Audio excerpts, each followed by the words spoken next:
Malgré toute la bonne volonté du monde, travailler jusqu'à l'âge légal de la pension semble bel et bien impossible pour certains. En région liégeoise, nous rencontrons Mathia. Depuis bientôt 20 ans, elle est femme d'ouvrage dans une école secondaire. Elle a 56 ans aujourd'hui. On essaye de laver au moins 3 ou 4 classes par jour pour pouvoir arriver à les laver toutes. Mais nous avons d'autres boulots à côté. Il y a le hall omnisport, il y a la salle de gym, réfectoire, les bureaux, les escaliers, la cour. Et à la longue, ce sont vos tendons qui ont lâché? Qui ont lâché, oui. Malgré tout, j'ai continué, j'ai forcé en prenant des anti-inflammatoires, antidouleurs, pommades, jusqu'au jour où le matin je me suis levée, je ne savais plus lever mon bras. Mathia souffre de tendinite à répétition. Pour le moment, elle est en arrêt maladie, mais elle doit bientôt reprendre le travail. On me dit de reprendre le travail, d'essayer. Bon, travail plus léger, il n'y a pas, parce que nous avons tous le même travail. Je me vois mal demander à mes collègues de faire mon travail à ma place. Ce serait un peu trop facile aussi. Et changer de boulot à votre âge, c'est compliqué. Et changer de boulot, vous voulez que j'aille faire quoi? On veut vraiment vous dire, travaillez, vous sortez, votre cercueil vous attend, quoi. Comment, chérie? Ça va, chérie? Ça s'est bien passé? Ouais, fatigué. Fatigué? Claudio, son mari, rentre du boulot. À 59 ans, il a fait toute sa carrière à la FN de Herstal, où il est entré à 17 ans. Dans son cas, il prendra bientôt sa pension. Mais il invite le gouvernement à redescendre sur terre. Qui viennent faire les pauses une fois, pendant un mois avec moi à la FN, ils verront la galère que c'est qu'un ouvrier.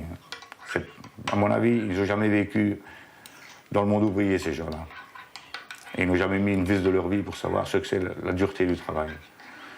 Donc il faut qu'on arrête un peu chaque fois de se rabattre sur les ouvriers, sur les gens qui ne seraient plus.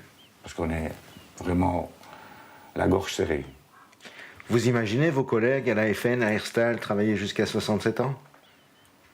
Une grosse partie, sûrement pas. Les bras, les jambes, le dos, tout reprend un coup dans la vie. Donc après 40 ans de carrière, c'est pénible.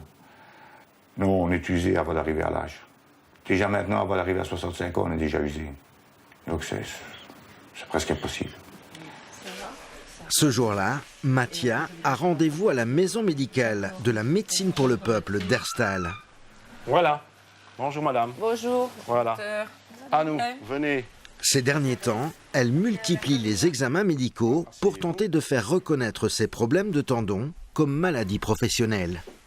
Comme le médecin conseille, lui me remet au travail. Ouais. Donc, je lui ai dit que ça n'ira pas, mais bon. Pour son médecin traitant, l'origine de son mal ne fait pourtant aucun doute. Il y a énormément de personnes qui ont un boulot physique dans le nettoyage ou éventuellement dans le travail manuel avec des mouvements répétitifs.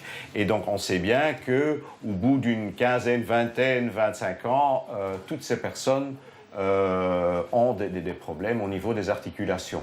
Il y a 3 ans, 5 médecins de médecine pour le peuple ont d'ailleurs mené une étude sur l'état de santé des travailleurs âgés de 55 à 65 ans. Ils ont analysé les dossiers de 2300 patients, principalement issus des régions industrielles du pays. Le résultat a de quoi faire peur. 3/4 souffrent d'une ou de plusieurs maladies chroniques.